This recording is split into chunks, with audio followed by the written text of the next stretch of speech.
Let's talk about a future most people never plan for. Not the obvious one where you work until you're exhausted, but the quieter, more dangerous one. Imagine this. You leave work early. Everyone congratulates you. You think you cracked the system. And then, decades later, the money doesn't last. You're not young enough to restart. Your skills are outdated. Your confidence is gone. And the number you trusted failed you. This is the uncomfortable reality hiding behind early retirement math. Right now, millions of people are chasing a single target, a number they believe guarantees safety. Once they reach it, they assume the game is over. But finance doesn't work on assumptions. It works on probabilities. And every formula has a breaking point. The real difference between long-term security and long-term stress is not motivation, intelligence, or discipline. It's margin. Specifically, the gap between two approaches to financial freedom. One is built on minimum survival. The other is built on durability. Most people are taught this rule.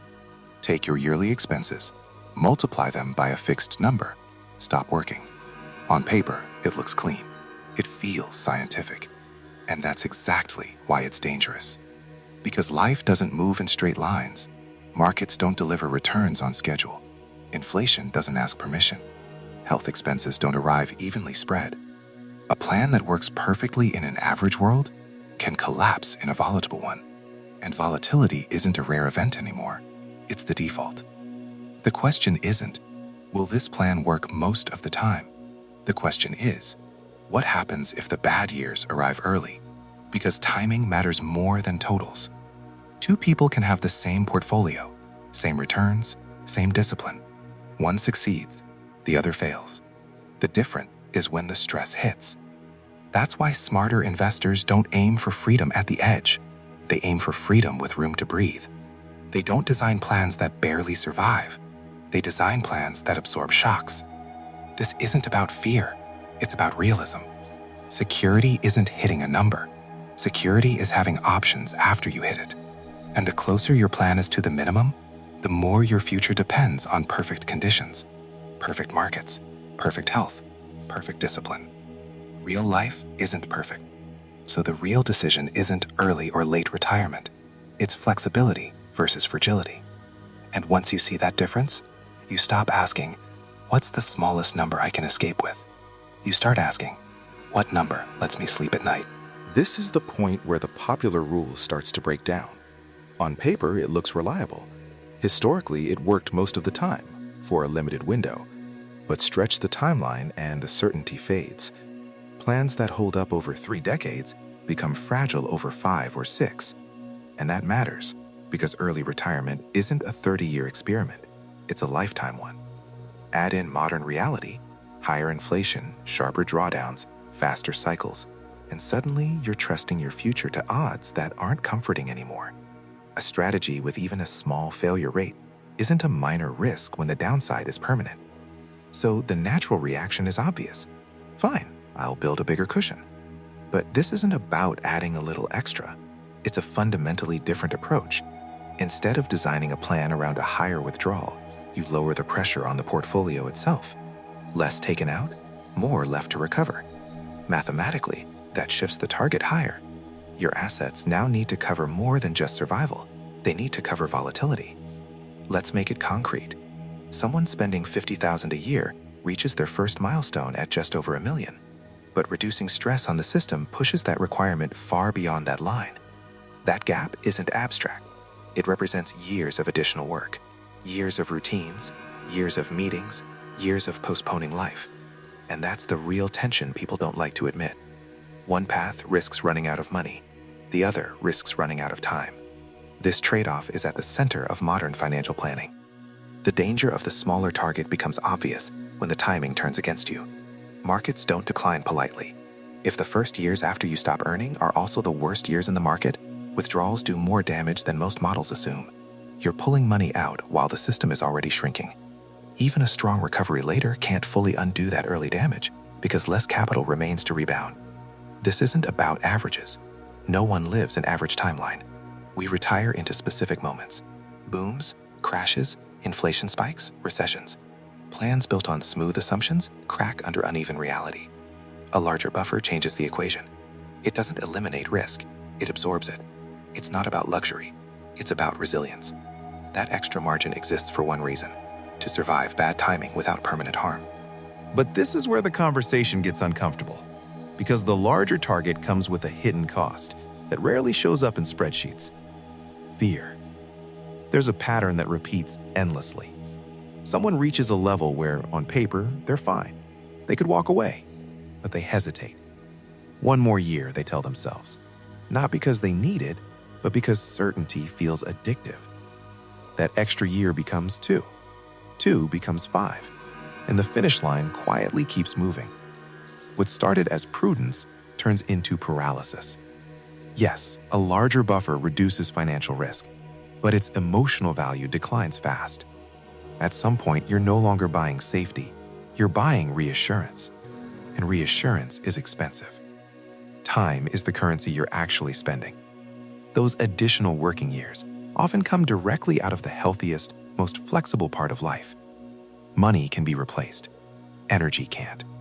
Years can't. There's a dark irony here. You can succeed financially and still fail at living. So the real question isn't which number is correct. It's why we're treating retirement like a switch, either fully on or fully off. That model no longer fits reality. Life doesn't change in one clean moment. It fades and adjusts. The smarter framework treats freedom as a gradient, not a cliff. Instead of optimizing for a single perfect number, you create range. You reach a point where full-time stress is optional. You downshift. Less pressure, some income, more control. Your investments keep growing in the background, while your life already improves in the foreground. This approach does something critical. It reduces risk without demanding maximum sacrifice. It also exposes a flawed assumption most plans rely on, that spending is fixed. It isn't. Humans adapt. When conditions tighten, behavior changes. Luxuries pause. Margins appear. This flexibility is powerful. It's what makes lower targets viable for people who are willing to adjust. If you demand total rigidity, unchanged spending no matter what, you must pay for that comfort upfront. That higher number isn't about wealth, it's the price of refusing to adapt. Smaller targets reward flexibility. Larger targets purchase inflexibility. Neither is universally right, but pretending one size fits everyone is how people end up safe on paper and dissatisfied in real life. A higher target isn't automatically smarter. It simply buys a different kind of certainty. A larger multiple protects you from one thing, but it charges you for something else: flexibility. Lower targets work when life can bend. Higher targets exist to eliminate bending altogether. And there's another variable most plans quietly ignore: the end of life. People aren't just living longer, they're living longer with problems. The most expensive years are rarely the early ones. They arrive at the end. Assisted care, medical support, reduced independence. These costs don't rise gradually, they spike. Plans built on the minimum often assume something risky, that your health will cooperate. That assumption can fail. Extra margin isn't about luxury today, it's insurance for uncertainty decades from now. The difference isn't dramatic living versus modest living, it's dignity versus dependence. That reality is uncomfortable, but it's real. At its core, this debate isn't mathematical, it's psychological. Some people are adaptive by nature. They trust their ability to respond. If things tighten, they adjust spending. They earn part-time income. They improvise. For them, lower targets can work remarkably well. Others experience constant anxiety around money. Volatility feels personal. Small losses feel threatening. For them, financial freedom without emotional freedom isn't freedom at all. Extra margin isn't wasted. It buys peace, not wealth, silence. The ability to stop checking charts. The ability to ignore headlines. The ability to sleep. So the real move isn't choosing a popular number. It's building a plan that matches how you behave under stress. Start with your expenses. Which costs can disappear tomorrow? Which ones are locked in? The more flexible your life, the less margin you need. The more rigid your obligations, the more dangerous optimism becomes. This isn't about copying rules. It's about designing resilience. because the number itself doesn't matter. What matters is whether it supports the life you want, without fear quietly running the show. Stop hunting for a magic multiple. Start building a system that survives reality. That's the difference between financial independence and financial anxiety with a bigger balance.